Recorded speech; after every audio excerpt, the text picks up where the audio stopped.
Tuna जी, अब गर्मी आ गई है। आपने कुछ सोचा है क्या? इस बार आप क्या खेती करने वाले हैं? अरे, ये तो मैंने अभी तक सोचा भी नहीं। अच्छा टुनी, इस बार हम क्या खेती कर सकते हैं? टूना जी, लीची का मौसम आने वाला है। मैंने सुना है लीची का पेड़ बहुत मीठे फल देते हैं। क्यों ना हम लीची का खेती करते हैं? हाँ हाँ टुनी, मैंने भी सुना था। फिर और देर किस बात की? हमारे घोंसले के पीछे वाले जो जमीन है उसमें हम लीची का खेती का तैयारी करते हैं। ठीक है, फिर कल से हम दोनों काम में लग जाएंगे। अगले दिन सुबह हो जाती है। टुनी और टुना अपने खेत की तैयारी करने लगती है।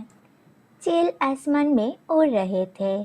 तभी टुनी और टुना को खेत में काम करते हुए देखकर चील टुनी और टुना के पास आती है। अरे, तुम दोनों यहाँ क्या कर रहे हो? चील मसी, इस बार हम लीची का खेती करेंगे, इसीलिए हम दोनों यहाँ काम कर रहे हैं। अच्छा, ये तो फिर अच्छी बात है। अच्छा, फिर काम करो, मैं चलती हूँ। मैं भी अपने खेतों में तरबूज की बीज लगाई थी। अरे वाह, ये भी तो बहुत अच्छी बात है। अच्छा, तो फिर मैं चलती हूँ। इतना कहकर चील मसी भी वहां से चली जाती है। कुछ देर बाद बाहर तोता भी आ जाती है। टुनी चिड़िया, यहाँ क्या कर रहे हो दोनों? तोता बहन, हम दोनों यहाँ लीची के खेती करने की तैयारी कर रहे हैं। अरे हाँ, मैं तो पेड़ और पौधों का एक्सपर्ट हूँ। क्या मैं तुम दोनों का मदद कर सकती हूँ? हाँ बिल्कुल, क्यों नहीं। फिर उन तीनों ने खेतों में बहुत सारे काम किया। खेत का सफाई किया। तीनों खेत में गड्ढे खोदते हैं। खेत में लीची के पौधे लगाते हैं। शाम होते ही तीनों अपने अपने घर में वापस लौट जाते हैं। अगले दिन सुबह टोनी लीची के पौधों में पानी डालते हैं। ऐसे ही कुछ दिन गुजर गया। खेत में पौधे भी बड़े हो चुके हैं। समय बीतता है, पेड़ बड़ा होता है। बारिश, धूप और मेहनत के साथ एक प्यारी मोमताज। लीची की खेती नहीं किया, हम लोगों ने पहली बार किया। किसी भी पक्षी को इसका टेस्ट भी पता नहीं। अगर इसमें फल लग जाए तो हम जंगल के सभी पक्षी को ये लीची खिलाएंगे। ठीक है टूना जी। रोज टूना और टूनी खेतों का देखभाल करते हैं। उधर चील मसी की खेत में भी तरबूज लग चुके हैं। कुछ दिन बाद टूनी की हर लीची की पेड़ में लीची आ गए हैं। टूना जी, देखिए ना, कितने अच्छे अच्छे लीची आ गए हैं हमारे खेत में। आज मैं बहुत खुश हूँ।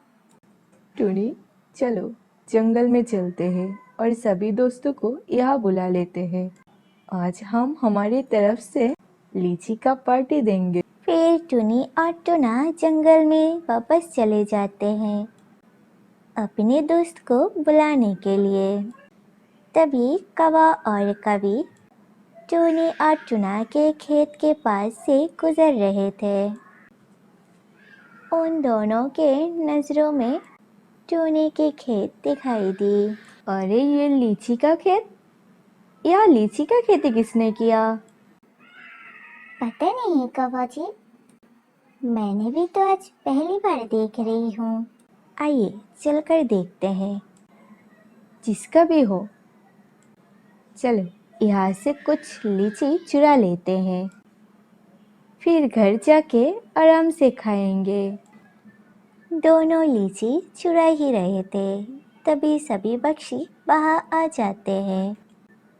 कौवा चोरी करता पकड़ा जाता है। कभी धीरे से बोली, थोड़ी सी लीची चाख लो।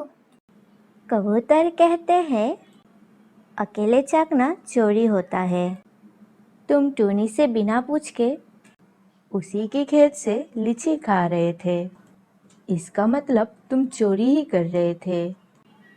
कौवा शर्मा कर कहता है, माफ़ करना, अगली बार ऐसा कुछ नहीं करूँगा।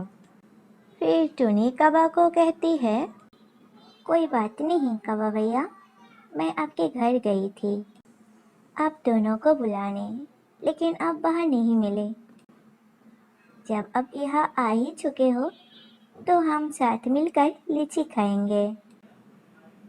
फिर सब मिलकर लीची खाते हैं और जश्न मनाते हैं।